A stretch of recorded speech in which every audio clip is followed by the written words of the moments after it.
Bem-vindos a Crimes e Mistérios. Hoje voltaremos para 3 de maio de 2007. Madeleine McCann desapareceu de um resort em Portugal, deixando sua família e o mundo inteiro devastados. Um mistério que permanece sem solução, marcado por perguntas sem resposta, suspeitos controversos e teorias que desafiam a lógica. Este é o caso de Madeleine McCann. Gary McCann, cardiologista, e Kate McCann, médica geral, os pais que sempre descreveram a filha como amorosa e cheia de vida. Madeleine tinha dois irmãos mais novos, os gêmeos Sean e Amélie, de 2 anos na época do desaparecimento.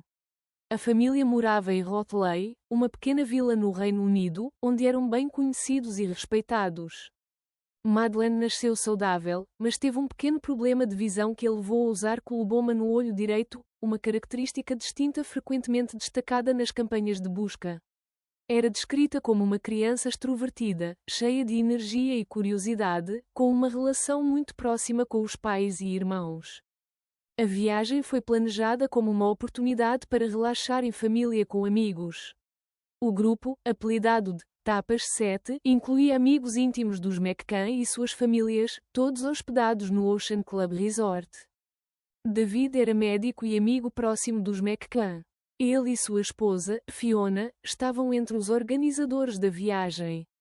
Fiona foi uma das pessoas que ajudaram Kate McCann durante os momentos iniciais após o desaparecimento.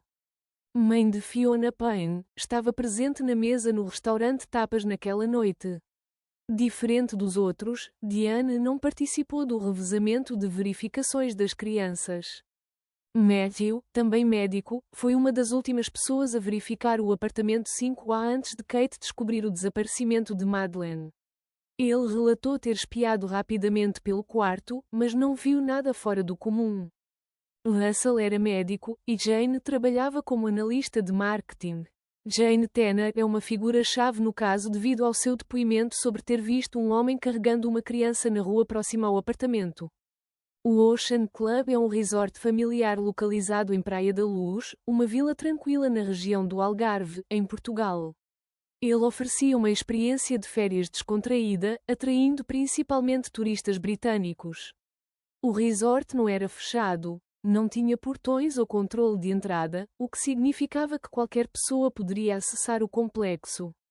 Os McCann ficaram no apartamento 5A, que fazia parte de um conjunto de apartamentos autossuficientes no resort.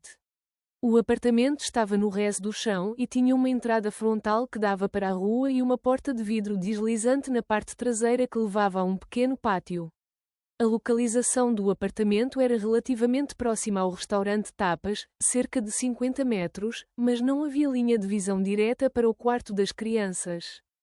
O resort oferecia serviços de babysitting, disponíveis para os hóspedes que desejassem supervisão direta das crianças nos apartamentos.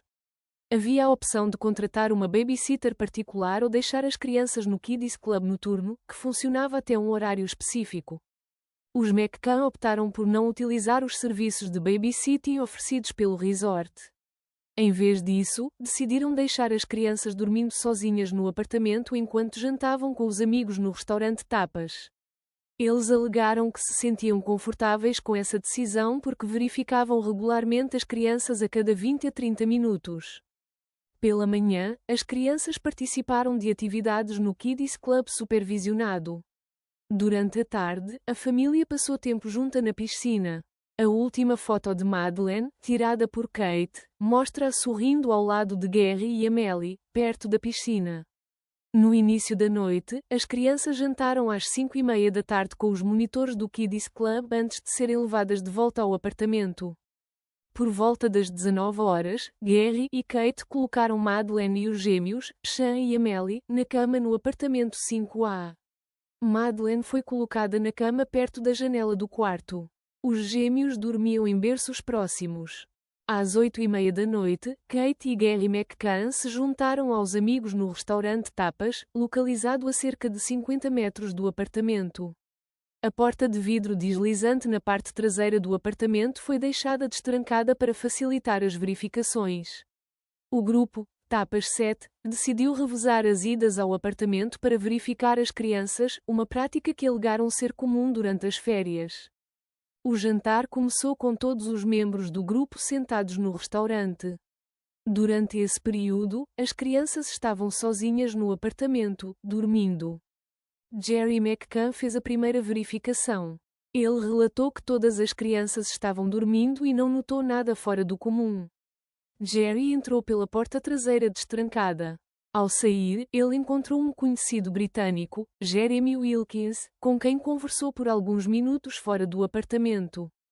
Jane Tanner, uma amiga do grupo, afirmou ter visto um homem carregando uma criança na rua perto do apartamento 5A. O homem estava do outro lado da rua, vestindo roupas escuras e carregando a criança no colo. Jane descreveu a criança como loira, com pijamas semelhantes aos que Madeleine usava. Este avistamento se tornou uma peça central na teoria do sequestro. Matthew Oldfield ofereceu-se para verificar os apartamentos das crianças de Kate e Jerry McCann e de outro casal.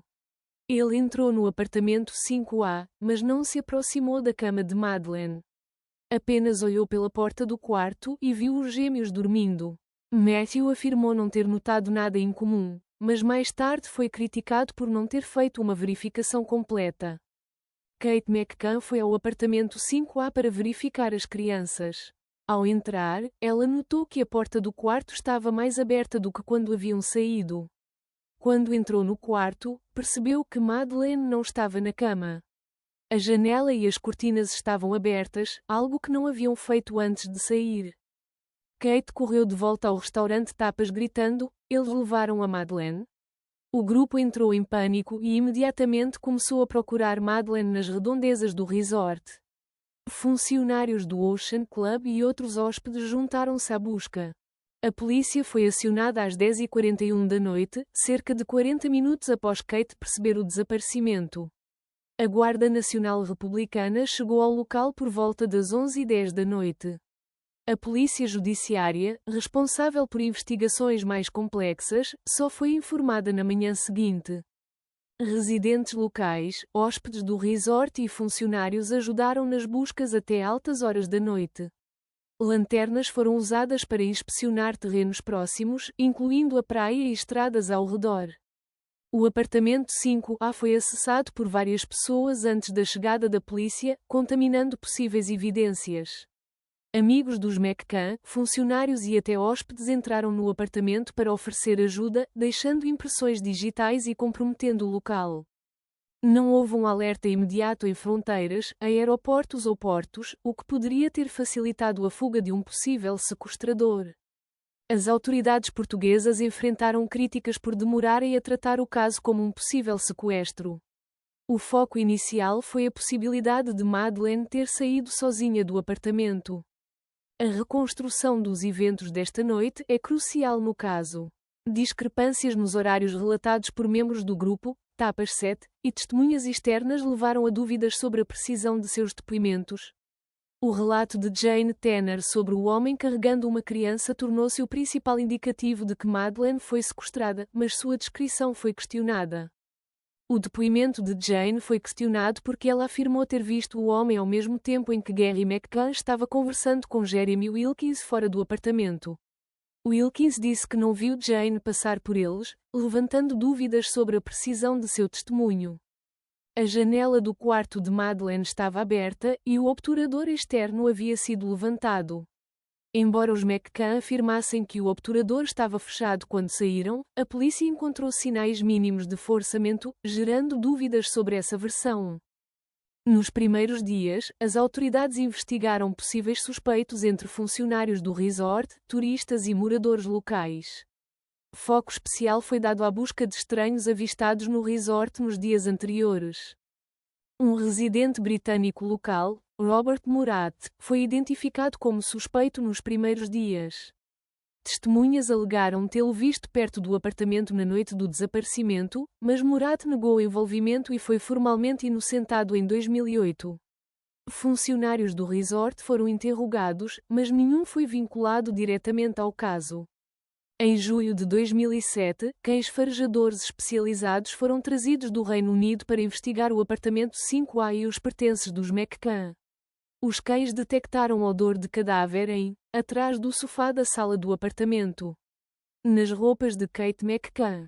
na chave e no porta-malas do carro alugado pelos McCann semanas após o desaparecimento. No peluche de Madeleine no guarda-roupa no quarto de Gerry e Kate. Quando Madeleine desapareceu, a narrativa inicial apresentada pelos McCann foi de sequestro. No entanto, à medida que as investigações avançavam, a polícia portuguesa começou a considerar outras possibilidades, incluindo um acidente doméstico encoberto. Em setembro de 2007, Gerry e Kate McCann foram formalmente nomeados arguidos pela polícia judiciária.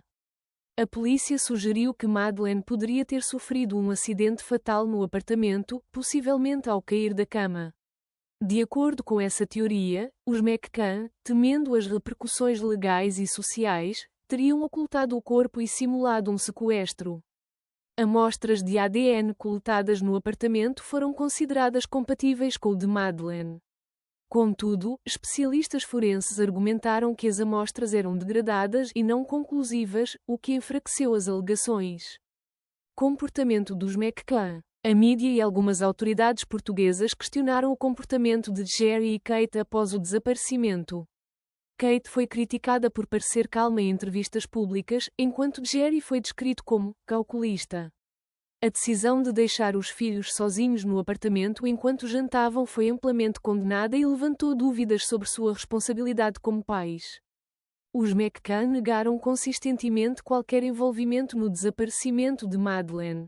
Contrataram advogados, investigadores particulares e participaram ativamente de campanhas globais para encontrar a filha. Gerry e Kate argumentaram que o odor de cadáver detectado pelos cães poderia ser resultado da profissão de Kate como médica geral, que frequentemente lidava com pacientes em situações graves. Quanto às amostras de ADN, especialistas britânicos reforçaram que não havia evidências conclusivas para associá-los a um crime.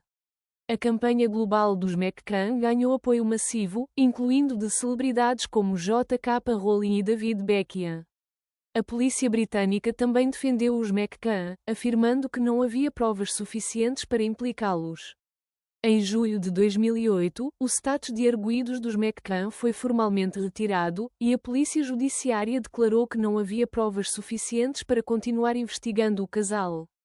Robert Murat, um cidadão britânico residente em Portugal.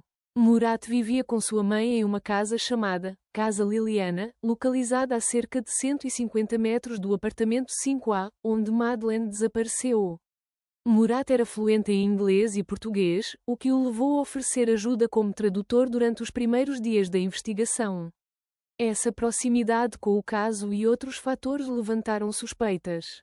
Seu envolvimento ativo na investigação chamou a atenção de jornalistas, que consideraram sua atitude muito entusiasmada e fora do comum. Ele foi visto como alguém que queria estar no centro das atenções, o que gerou desconfiança. 3 membros do grupo, Tapas 7, Jane Tanner, Russell O'Brien e Fiona Payne, afirmaram ter visto Murat perto do apartamento na noite do desaparecimento de Madeleine. Murat negou estar fora de sua casa naquela noite e afirmou que estava com sua mãe.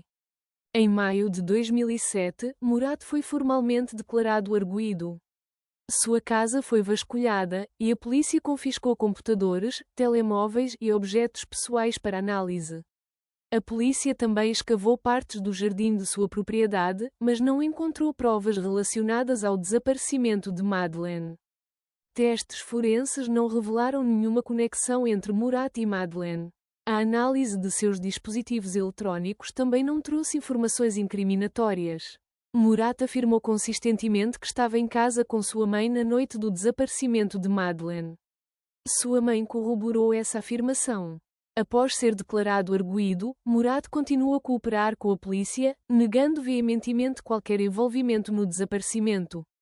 Ele também processou várias organizações de mídia por difamação, ganhando uma indenização substancial. Em julho de 2008, a polícia portuguesa retirou o status de arguido de Murat, afirmando que não havia evidências suficientes para vinculá-lo ao caso. Ele foi formalmente inocentado e continua a viver na Praia da Luz, embora sua reputação tenha sido profundamente afetada. Christian Bruckner é um cidadão alemão nascido em 1976. Ele tem um longo histórico criminal, incluindo acusações de abuso sexual infantil, posse de pornografia infantil, roubo e tráfico de drogas. Bruckner foi condenado por violação em 2019, depois de atacar uma mulher de 72 anos em sua casa em Portugal, em 2005. Viveu em Portugal entre 1995 e 2007, incluindo períodos na Praia da Luz, onde Madeleine desapareceu. Durante a sua estadia, Bruckner levava uma vida nómada, vivendo numa carrinha ou em imóveis abandonados. Bruckner estava na Praia da Luz na época do desaparecimento de Madeleine, e registros telefónicos mostram que ele recebeu uma ligação perto do Ocean Club na noite de 3 de maio de 2007. Essa ligação foi feita por volta das 8h30 da noite, aproximadamente no mesmo horário em que os McCann saíram para jantar e deixaram as crianças sozinhas no apartamento. Bruckner tem um historial de crimes sexuais, incluindo ataques a menores. A sua condenação por violação em 2005 ocorreu numa área próxima ao local do desaparecimento de Madeleine, levantando suspeitas de que poderia estar envolvido em crimes semelhantes. Em 2020, procuradores alemães afirmaram ter provas concretas de que Madeleine estava morta e que Bruckner era o responsável, mas não divulgaram essas provas ao público. Supostos relatos indicam que ele teria comentado com amigos que sabia o que aconteceu com Madeleine. Apesar das provas circunstanciais, nenhuma prova direta foi apresentada que ligue Bruckner ao desaparecimento de Madeleine. Não existe ADN ou outras provas físicas que o conectem ao apartamento dos McCann ou a Madeleine. Algumas testemunhas que forneceram informações sobre Bruckner têm antecedentes criminais, levantando dúvidas sobre a credibilidade dos seus depoimentos. Embora Bruckner estivesse na área, ainda não está claro se ele teve a oportunidade ou o motivo para cometer o crime no período de tempo específico do desaparecimento. Em 2020, procuradores alemães afirmaram acreditar que Madeleine estava morta e que tinham provas suficientes para considerar Bruckner como o principal suspeito. No entanto, até ao momento, nenhuma acusação formal foi feita contra ele no caso de Madeleine. Bruckner continua a cumprir pena de prisão na Alemanha por outros crimes, incluindo a violação de 2005. As investigações continuam, mas há um crescente ceticismo público sobre se ele será formalmente acusado ou condenado pelo desaparecimento de Madeleine. O desaparecimento de Madeleine recebeu atenção mundial, com manchetes constantes na Europa e nos Estados Unidos. A intensa cobertura gerou debates sobre segurança infantil, mas também críticas à exposição da família.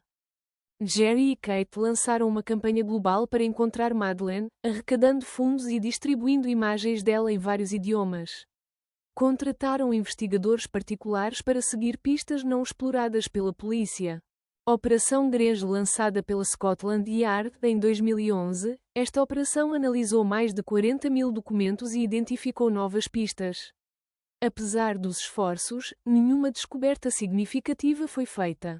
Houve centenas de relatos de possíveis avistamentos de Madeleine em diferentes países, incluindo Marrocos, Espanha e até mesmo na Índia. Nenhum foi confirmado. Madeleine McCann desapareceu em circunstâncias misteriosas, e até hoje, o mundo não tem respostas. Entre teorias e suspeitos, o caso é um lembrete de como o mistério pode desafiar a lógica. Será que um dia teremos respostas? Ou o desaparecimento de Madeleine permanecerá como um dos maiores enigmas da história recente? Continue assistindo ao nosso canal para mais vídeos sobre crimes e mistérios, e lembre-se que o mistério nunca dorme.